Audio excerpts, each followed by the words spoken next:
Hi everyone, it's Pete here. Thought I'd do a little unboxing video of this, which is the FTX Bugsta brushed version.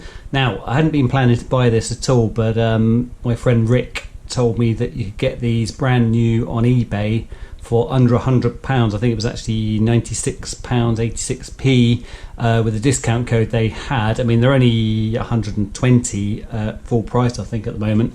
But yeah, under £100, it just seemed too good to miss. So I have bought one, and Rick has bought the Carnage, which I think is exactly the same with a different body and maybe different wheels. But so what you're getting is a brushed four-wheel drive, ready to run with 2.4 gigahertz radio, say waterproof electrics. It's got what's it got? Oil-filled shocks. It's got 550 motor, so it's the longer type of motor. It's got, well, it can take LiPo batteries, and it comes with a NIMH, and it's got universal drive shafts. It's got a slipper clutch, looks like a plastic spur gear, but it's got metal what do you call them, bevel gears. So on the face of it, it looks like a bit of a bargain, but I'll find out, because I haven't got much experience of this. I have got a FTX Outback 2, which has been pretty good so far, but I mean, this for under 100 just seems too good to be true. So yeah, let's see if it is.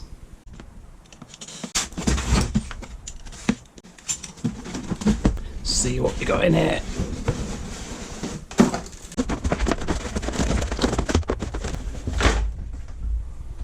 Let's have a look at this then. Let's get rid of this plastic here. Right, doesn't look too bad. It's not as good looking as a sand scorcher, but you know, it's a cheapish thing. Now these tyres are quite nice and squashy. So yeah, the suspension seems good. So yeah, let's get the body off and see what's underneath. Right, so they put the battery in already. Now, looking at this, I mean, these shocks look pretty decent, don't they? They seem to work pretty well. I can't believe this is under 100 quid's worth. I mean, this ain't bad at all. It says, yeah, that speed control looks alright. It's a brushed one.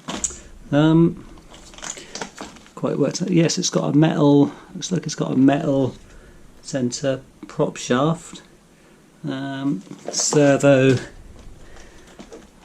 not sure how many kilograms worth that is, but looks okay. Let's see how that works. So yeah, that looks pretty good. Let's just see what else we got in the box. Okay, so we've got some sort of instructions, which I will look at later. Charging.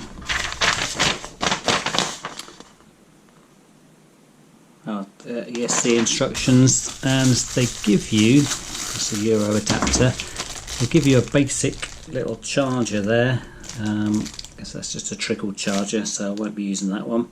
Okay, so the radio I get is this eTronics Pulse. These are the ones I tend to use anyway, because they're pretty cheap, and I've had no problems with these at all. So yeah, that's great. I mean, that and the receiver would have been 25 on its own. So yeah, that's pretty happy with that. And they give you the balance plug and the little aerial tube there. Okay, so one thing I've noticed you don't get the 8 AA batteries you need for in there, but can't grumble too much at that. Okay, so just looking at the body, seems pretty decent. I think the rounded shape will help to stop it from cracking. It's the back wing there's just held on with a couple of screws. What I might do is take that off, put some double-sided tape underneath and put the screws back in, which might help to stop that coming off. And also I'll strengthen the holes there with a bit of spare Lexan and double-sided tape. But other than that, that looks okay. Okay, so back to the chassis to see what battery they've given us.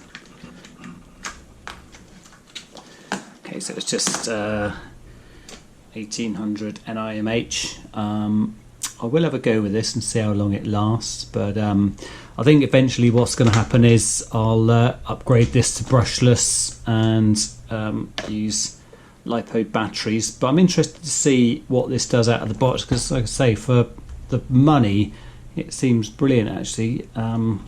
So yeah, let's just get the body back on and just compare it in size to something else. Okay, just for size comparison, this is a Tamiya Acroshot despite the HPI body. So these are sort of similar wheelbase, but this has just got these enormous great tyres which make it look a lot bigger.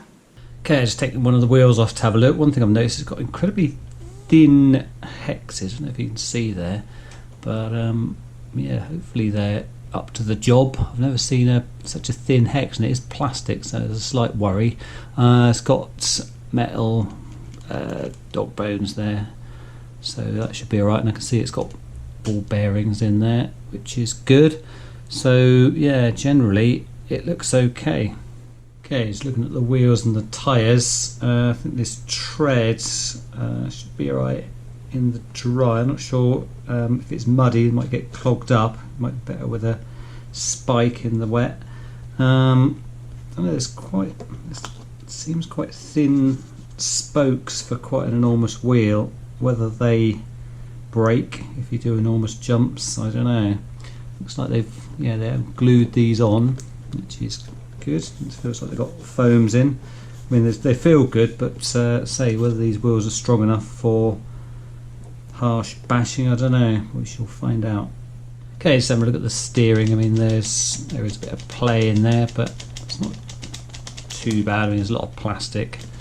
Notice there's like I think they call that like a bell crank type servo saver.